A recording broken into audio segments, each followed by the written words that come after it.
સુરત શહેરના કાપોદ્રા વિસ્તારમાં આવેલી ડીકે એન્ડ સન્સ ડાયમંડ કંપનીમાં કરોડો રૂપિયાના હીરા અને રોકડા રૂપિયાની ચોરીની ઘટનાએ પોલીસ તંત્રને દોડતું કરી દીધું હતું. તસ્કરોએ 3 દિવસની જાહેર રજાનો લાભ ઉઠાવીને ચોરીની ઘટનાને અંજામ આપ્યો હતો.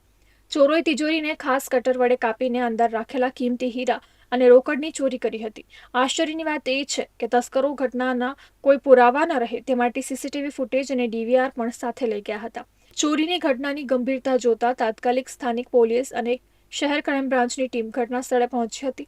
ઉચ્ચ પોલીસ અધિકારીઓ, ડીસીપી અને એસીપી પણ ઘટના સ્થળે પહોંચ્યા હતા અને એફએસએલની ટીમની મદદથી તપાસ શરૂ કરવામાં આવી છે. પોલીસે આસપાસના વિસ્તારોમાં સીસીટીવી ફૂટેજના આધારે વધુ તપાસ હાથ ધરી છે. कापोद्रा पुलिस स्टेशन के विस्तार में कोडियार नगर कपूरवाड़ी के एरिया में डायमंड का एक एक्सपोर्ट इंपोर्ट का इनका बिजनेस था, ऑक्शन करने का बिजनेस था, डीके एंड सन्स नाम का।